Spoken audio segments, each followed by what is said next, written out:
रात्रि के 1:30 बजे आए और आज हम आपको दिखाएंगे परिक्रमा मार्ग पर कि किस तरह से श्रद्धालुगण जो है वो भक्ति पर इस तरह से प्रतस्त है कि समय उनके लिए कोई पाबंदी नहीं है। लोगों का कहना है कि सुबह को जल्दी उठना है, 5 बजे उठना है, रात्रि को 8 बजे सो जाना है। तो भाई साहब ये तो देखिए महाराज बोल रहे हैं सत्य वचन।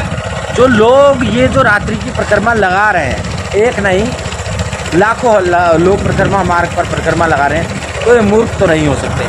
प्रभु के प्रति इनका अनन्य प्रेम अद्भुत है। और देखिए ना ही कि कोई किसी चीज़ की समस्या, ना ही कुछ, और परिक्रमा मार्ग पर परिक्रमा लगाए जा रहे हैं। आज इसी परिक्रमा मार्ग पर मैं आपको एक ऐसे दिव्य साधु के दर्शन करवाऊँगा।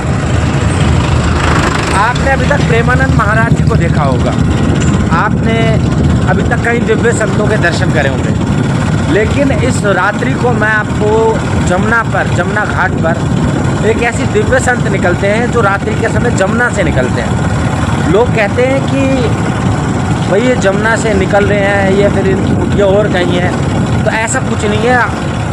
प्रत्यक्षदर्शी बताते हैं कि उन्होंने उस साधु को पानी से निकलते हुए देखा है और पानी में ही दोबारा से विलीन होते हुए देखा है। और अक्षय तृतीया से 2-3 दिन पहले ही वो साधु दिखते हैं। तो देखिए इस दिन का मैं 1 साल से इंतज़ार कर रहा था। मैं सोच रहा था हरिओम को लेकर कब जाऊंगा मैं, जब वो अनुभवी दिन आएगा, जब वो सुंदर दिन आएगा। तो दोस्तों आज 2 तारीख है, अक्षय तृतीया जो है कल प्रभु का यहाँ से चरणों का आप दर्शन करेंगे। लेकिन वह दिव्य संत जो है आज रात्रि को हम उनके दर्शन आपको करवाएंगे। बड़े ही दिव्य संत हैं, रात्रि के समय जल से निकलते हैं और जल में ही वापस अंदर चले जाते हैं। हरिओम, आपने भी यही सुना है जो मैंने सुना है? ये हकीकत है जी, यही हमने सुना है। यहाँ के कुछ साधु संतों ने मुझे बताया है वृंदावन में जी एक ऐसे महाराज जी रहते हैं जी जो जल से निकलते हैं, उस जल में ही अपनी समाधि लगाते हैं। पर वो होता इसी दिन आके अक्षय तृतीया वाले दिन। अक्षय तृतीया के 2 या 3 दिन पहले ही ये चीज़ होती है, उससे पहले ये चीज़ दिखाई नहीं देती है। दोस्तों ये अद्भुत है, ये इतना अद्भुत है कि आपने अभी तक ये सिर्फ सुना होगा, आपने अभी तक देखा नहीं होगा। लेकिन वृंदावन में जो रहस्य लीला वृंदावन की लीला ना जानो गुड़ का छीलो, ये ब्रज की एक कहावत है कि आप वृंदावन को हल्के में तो कतई ना लीजिए। यहाँ पर आज भी ऐसे दिव्य स्थान है, चाहे तो वह टटिया स्थान है, चाहे तो मलुकपीठ धाम है, चाहे तो वो बड़े बड़े आश्रम हैं, लेकिन वृंदावन की रज में वह चमत्कार है।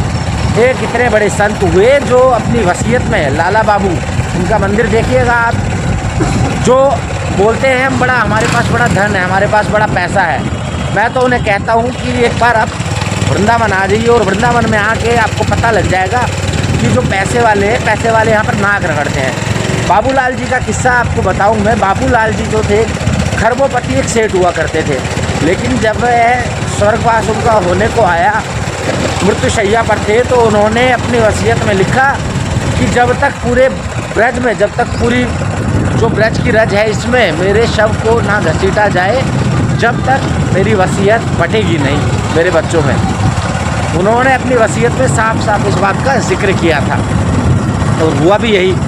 उनके देहांत के बाद में पूरे वृंदावन की जो ये परिक्रमा हुई उनके शरीर की, उनके पूरे शरीर में रज लपट गई।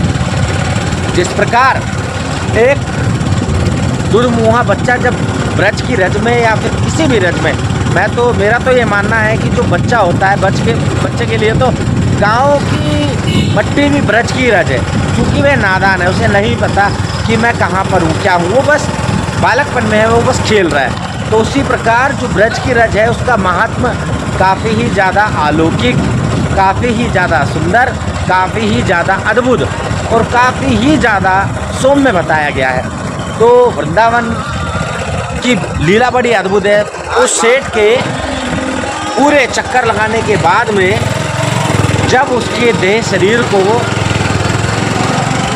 अग्नि दी गई तो आप यकीन नहीं मानेंगे, बताने वाले जिस प्रकार बताते हैं कि पता भी नहीं लगा कि चिता पर उनका शरीर रखा था या नहीं रखा था, तुरंत विलोम हो गए। तो ये अद्भुत है वृंदावन। आज मेरा सौभाग्य है दोस्तों कि मैं इस चैनल के माध्यम से हमारे वृंदावन निकुंज नाम के हमारे इस चैनल पर आप अपना प्रेम दीजिए, जुड़िए। आज वृंदावन निकुंज की वजह से मैं आपको ये सारी चीज़ें दिखा पा रहा हूँ। और हमारे और भी चैनल है, मेरा न्यारा वृंदावन, जहाँ पर आप देखेंगे मेरे साथ हरिओम के साथ में हमने कई लीलाएँ उजागर करी है प्रभु की, जो उन्होंने करी है। साधना धर्म रक्षा पर हम चंडी हवन करवाते हैं। तो हमारा मकसद दोस्तों पैसा कमाना नहीं है, ठाकुर जी की असीम कृपा है, लेकिन हमारा मकसद ये ज़रूर है कि जो लोग घरों में है, जो लोग दर्शनार्थ हेतु बाहर नहीं निकल पाते, हम उन्हें ठाकुर जी के दर्शन करवाएं, ठाकुर जी की ब्रज की ये जो लीला है इसे उजागर करवाएं। अब देखिए रात्रि के समय भी कितना ज़्यादा आनंद है वृंदावन में। रात्रि के समय भी कितना आनंद है, लोग सड़कों पर हैं लोग। और ये उस धारणा को तो बिल्कुल ही झुठला देती है जिसमें कहा गया है सुबह को 5 बजे जो नहीं उठता वह राक्षस होता है, सुबह को जो 8 बजे तक नहीं नहाता वो महाराक्षस होता है। अब आप देखिए दोस्तों, अभी हम सोए नहीं हैं, अभी जमुना पर जब स्नान करेंगे आपको महाराज के दर्शन करवाएंगे तो आप देखिएगा कि किस प्रकार से महाराज जी का तेज है। अंधेरे में चमकते हैं महाराज जो है वह अंधेरे में चमकते हैं। प्रभु जी राधे राधे। कहाँ से हैं आप? हैं? आसाम से। और ये प्रभु जी आपने पेट पर क्या लपेट रखा है? हैं? कपड़ा। आप, मैंने अक्सर देखा आपको इसी पेड़ के नीचे विश्राम करते हैं आप। कितने वर्षों से हैं आप यहाँ? काफी दिन हो गए।